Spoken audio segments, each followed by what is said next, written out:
Hola, muy buenos días.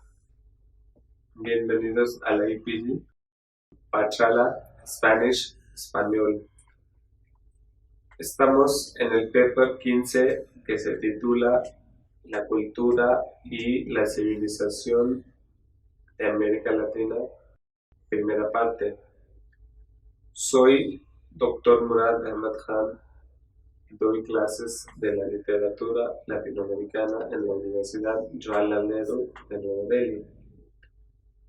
Vamos a hablar del módulo llamado Precursores de la Independencia en América Latina.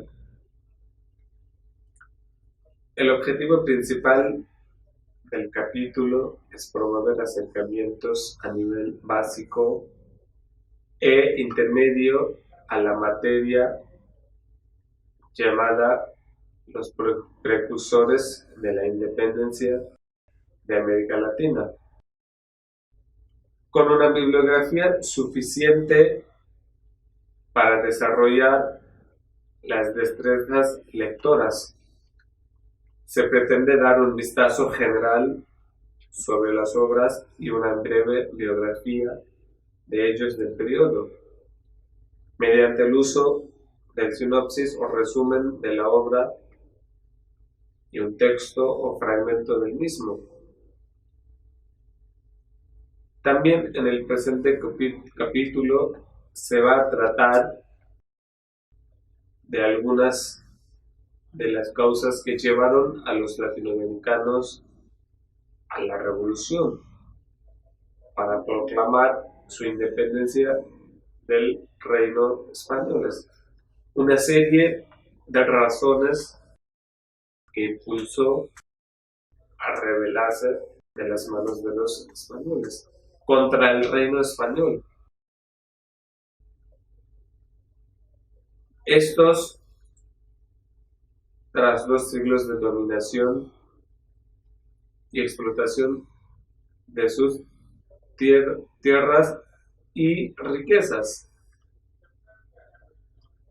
los españoles que quedaron en el Nuevo Mundo, según los llamaron, 2 siglos. Y durante estos 2 siglos era una historia de la explotación total de sus tierras y el saqueamiento de las riquezas que tenía América Latina, especialmente de la plata, del oro. Pero también más allá de las joyas, la explotación de los recursos naturales, de las materias primas que se llevaron en abundancia a España, que lo mandaban a la disposición de los reyes católicos y los reyes que posteriormente se coronaron en el Imperio Español. Se unieron para rechazar al gobierno español, ya que desde las civilizaciones más poderosas fueron derrotadas los latinoamericanos hasta a principios del siglo XIX, que ya los 2 siglos hubo una historia de sufrimiento y el padecimiento total. Atrocidades continuas, violencia y la explotación son los únicos rasgos que vieron de los españoles. Por las mismas razones que ya había conciencia dentro de la sociedad, ya había una ola de ideologías políticas y sociales para poder levantar en contra del Imperio Español. Ya con los antecedentes como la Revolución Francesa y la Revolución de la Independencia de los Estados Unidos, también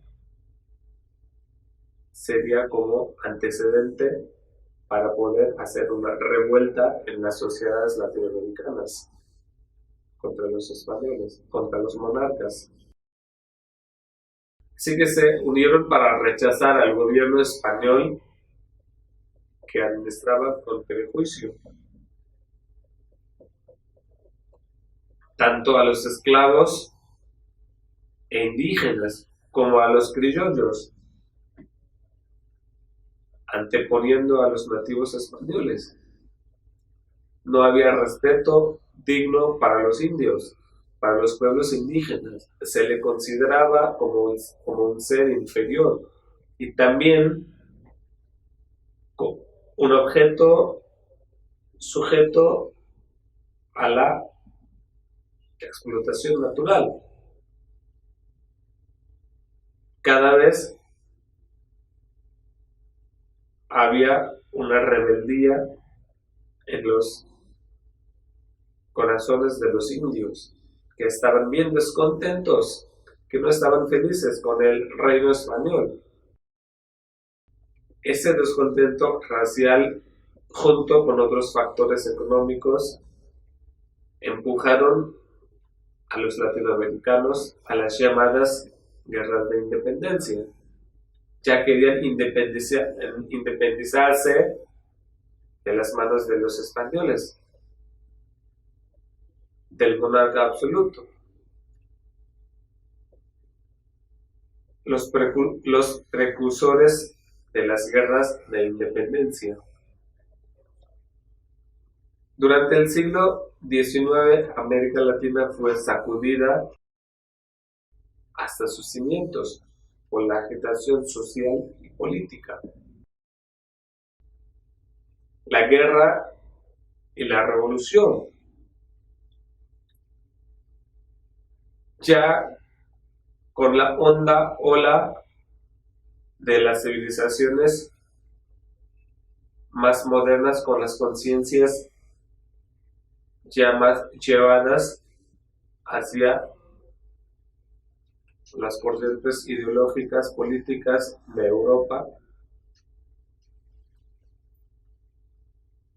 ya no aguantaban la esclavitud bajo el reino español. Así que la sociedad totalmente estaba sacudida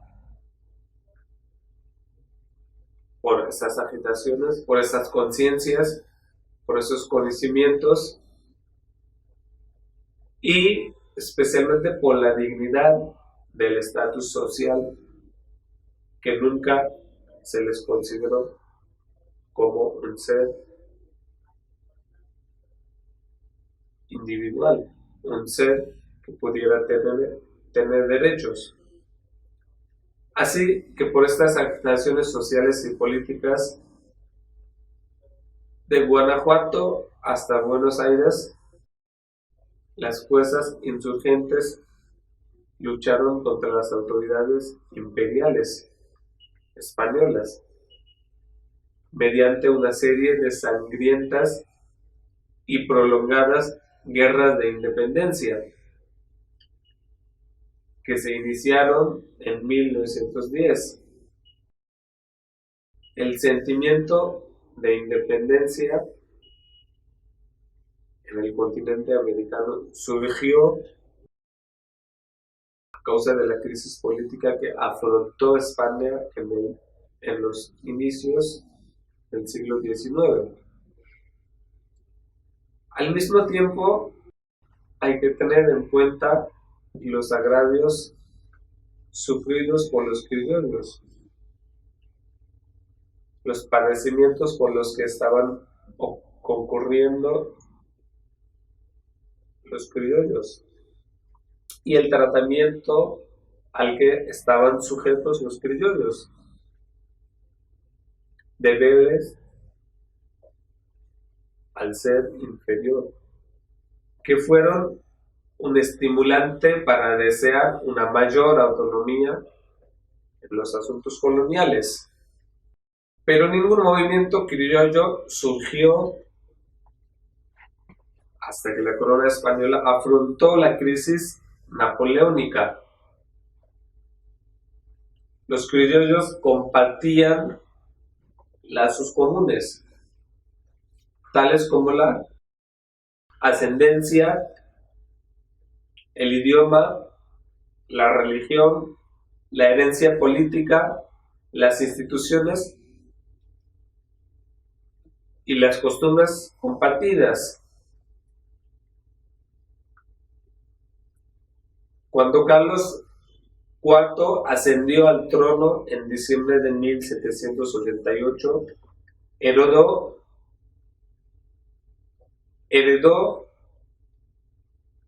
un imperio muy próspero, ya que a partir de la década de 1760, la producción de plata en Nueva España, Perú y Potosí había aumentado mucho. El comercio colonial con España prosperó bajo la política del libre comercio. Los impuestos también llenaban el tesoro real, dando como resultado un sistema de tendencias que resultó fructífero. Este aumento de ingresos permitió el fortalecimiento de la capacidad defensiva de las colonias y las rebeliones surgidas en Nueva Granada y en Perú durante 1780 fueron apagadas.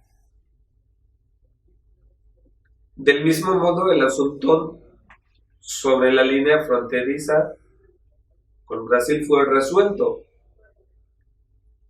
y en 1777 fue firmado el Tratado de San Ildefonso. La prosperidad económica resultó en el crecimiento de la población durante el último cuarto del siglo y a lo largo del reinado de Carlos IV. Ciudades como la Ciudad de México, La Habana, Lima y Puebla formaron grandes centros urbanos. El Estado adjunto manifestó la población, riquezas y productos actuales de América Española, como asimismo sus consumos de Europa, etc. Y un plano comparativo de la España presentemente, por donde se podría inferir la disparidad que había en favor de la primera y la imposibilidad que estaba la segunda de hacer una oposición eficaz, siempre que la combinación antecedente se llevase debido efecto. A pesar de la prosperidad mostrada durante el último cuarto del siglo XVIII, este bienestar no continuó durante todo el reinado de Carlos IV. Los largos años del reino bajo el influjo del favorito del rey, Manuel Godoy y Álvarez de Faría, conllevaron la deshonra de la monarquía. Y a finales de la primavera de 1808, España enfrentó una nueva crisis política y fiscal debido a la guerra con Francia que había iniciado a partir de 1793. La situación empeoró rápidamente porque a principios del 1808 el ejército francés entró en España y se dirigió a Madrid. Por su parte, la monarquía portuguesa trasladó su corte a Brasil, y Carlos IV fue obligado a abdicar en la figura de su hijo, Fernando VII. después de un motín en la residencia real de Aranjuez. A su vez, este abdicó a favor de José Bonaparte, el hermano de Napoleón. Los españoles rechazaron a los ejércitos de Napoleón y formaron juntas, las cuales funcionarían hasta que el rey recuperara el trono español. La formación espontánea de juntas locales y provinciales en España tras las abdicaciones demostró de inmediato que los españoles combatirían el dominio francés. Estas ostentaban la soberanía, en ausencia de una legítima monarquía. Por lo tanto, eran legítimas y podían actuar en nombre de Fernando VII hasta que él volviera. La Junta de Asturias envió rápidamente representantes a Gran Bretaña en busca de ayuda contra Francia y también envió agentes a las colonias en busca de apoyo. Los españoles derrotaron a los franceses en Bailén el 19 y 20 de julio de 1808. La victoria les llevó a crear la Junta Central, que actuaba como una sola autoridad responsable de actuar en nombre de Fernando hasta su regreso. Se reunió inicialmente en Aranjuez el 25 de septiembre de 1808 y participaron en esa convocatoria 34 representantes. Debido a la escasez financieras, se necesitaba la ayuda de las colonias. Por eso la Junta Central decidió añadir representantes de las colonias. Era la primera vez que las colonias eran consultadas en los asuntos políticos. Esta inclusión animó a los que querían una mayor autonomía para sus colonias. En total, habían 74 representantes de España y 30 de las colonias. En América, la administración de las colonias pasó a mano de los criollos, que siguieron el ejemplo de las juntas españolas. En ausencia del monarca legítimo, la ejecución del poder pasó al Consejo Municipal de la ciudad. Así los cabildos o ayuntamientos que estaban bajo la supervisión de los criollos asumieron poder absoluto. Las colonias debían jurar lealtad a Fernando VII y debían mostrar hostilidad a los franceses y a José I, el hermano de Napoleón. Pero surgió un debate que se centró principalmente en dos alternativas: reconocer y apoyar las juntas formadas tras la adicción del rey. Esto significaba mantener la administración bajo el control de la Junta Central, o establecer una junta local o regional en línea con las juntas de España. No importaba qué alternativa fuera elegida, porque ambas ofrecían la posibilidad de una mayor autonomía, sin desligarse con el imperio español. También había algunos radicales que pensaban en la idea de una independencia total de España, como había pasado en algunas colonias británicas del continente, o seguir el ejemplo de Haití. Así pues, los virreinatos y capitanías generales estaban llevando a cabo la orden de elegir representantes de las colonias para la Junta Central y darles instrucciones y pliegos de peticiones para llevar a España. Todos afirmaron su lealtad al rey Fernando VII. Esto les dio una oportunidad para articular su poder dentro de la nación española. Aunque algunos querían una reforma que impidiera elegir favoritos del rey en la administración e imponer limitaciones al monarca.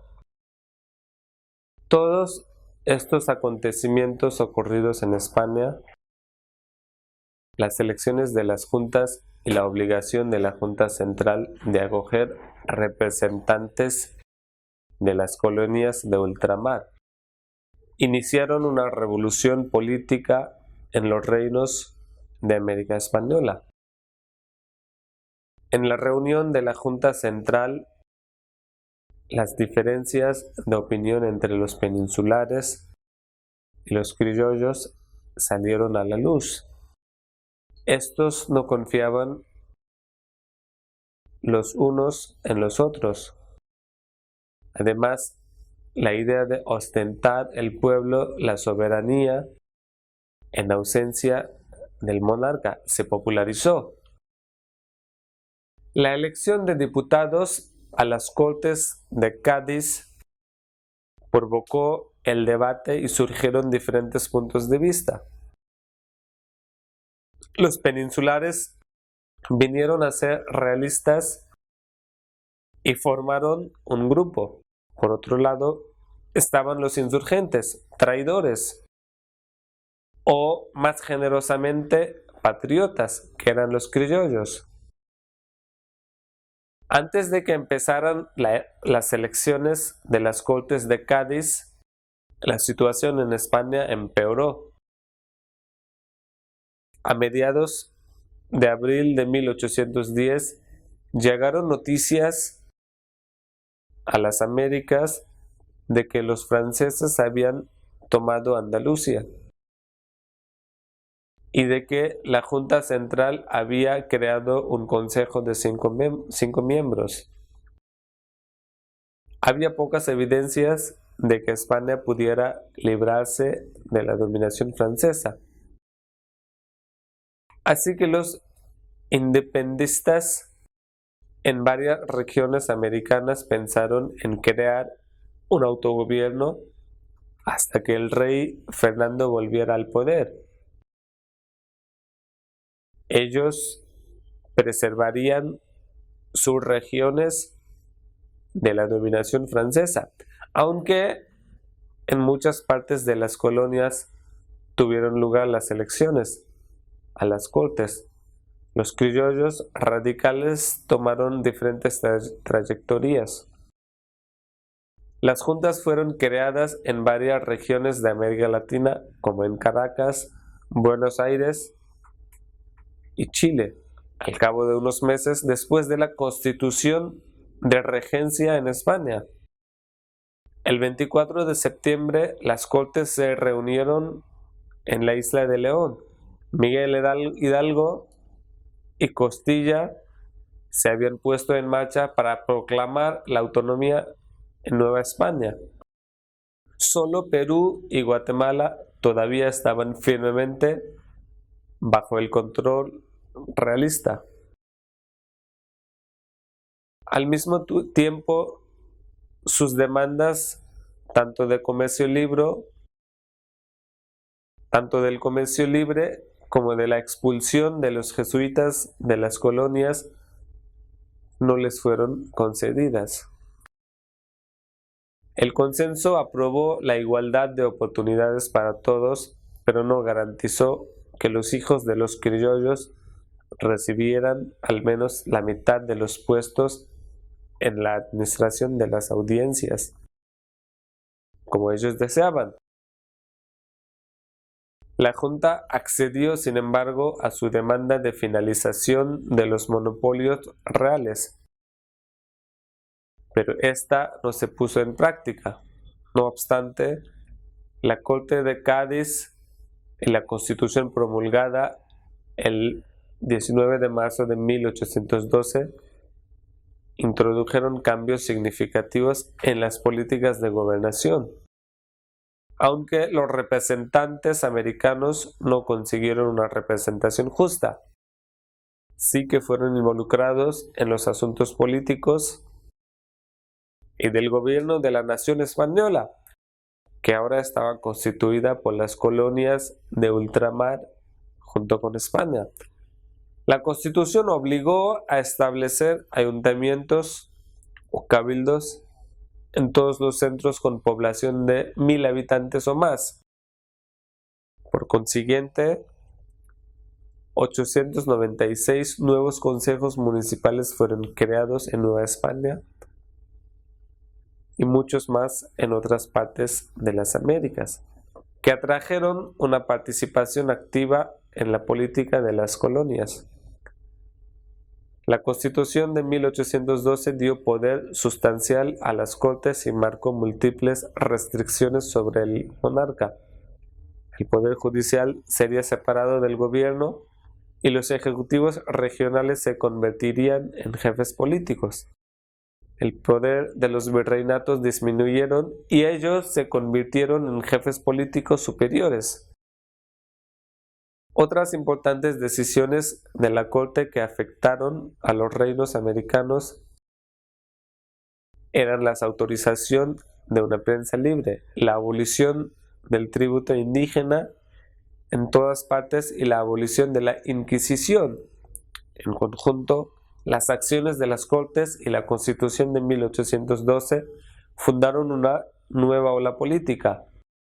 Por otro lado, Venezuela ya había declarado su independencia de España y fundó la República el 5 de julio de 1811.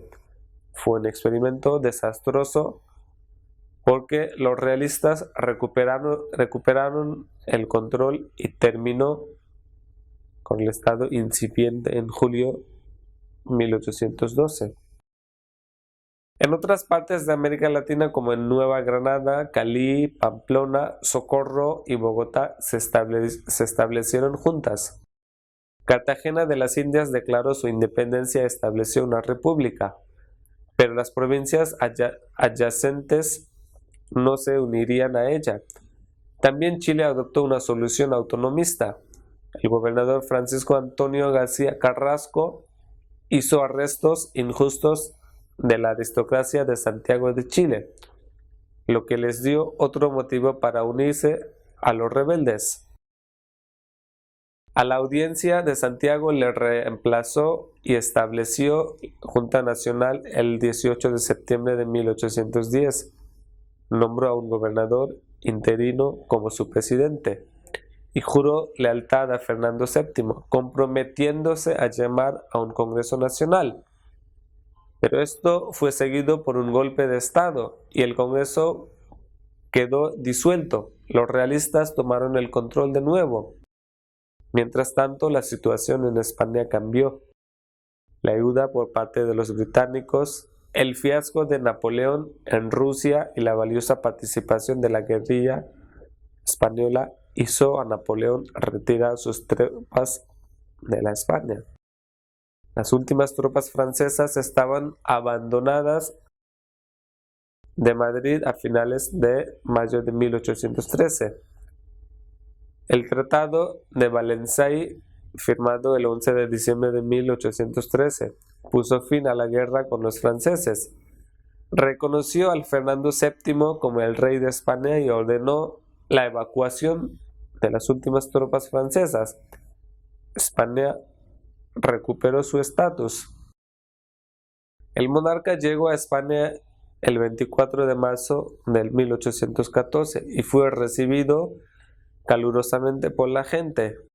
Esto le dio la oportunidad de aprovecharse del sentimiento popular y del apoyo militar. El 4 de mayo en Valencia declaró que todas las acciones tomadas por los gobiernos de la resistencia en su ausencia quedaban anuladas. Así tomó la Constitución de 1812 y todas las leyes creadas. También ordenó detener a los liberales en Madrid el 10 de mayo, cerró las Cortes al día siguiente y entró en Madrid el 13 de mayo de 1814. Las instituciones y los funcionarios del antiguo régimen recuperaron sus posiciones. Por otro lado, las finanzas del gobierno, como es lógico, estaban en una situación precaria. Las colonias ya no proporcionaban ingresos suficientes a través de los impuestos o el comercio con España. Por su parte, la situación en las colonias a mediados de 1814 estaba llena de disturbios internos. Casi en todos los virreinatos los realistas habían tomado el control, salvo en Paraguay, que se había nombrado independiente desde el 17 de mayo de 1811. En el campo había bandidos y guerrilleros que causaban disturbios. Tampoco las condiciones económicas eran favorables. Conclusión. Entre 1810 y 1825 los criollos lucharon por la independencia de todas las colonias españolas. Casi todas las colonias de las Américas, con excepción de Cuba y Puerto Rico, consiguieron independencia y establecieron repúblicas dominadas por los criollos. Antes de obtener la independencia, los líderes latinoamericanos tenían menos experiencia con el autogobierno, porque los regímenes coloniales españoles y portugueses fueron muy autocráticos, aunque fueron influenciados por los valores de Ilustración, tenían poca experiencia poniendo estos principios en práctica. Los peninsulares volvieron a Europa, pero la sociedad latinoamericana siguió siendo estratificada. De hecho, la independencia trajo pocos cambios sociales.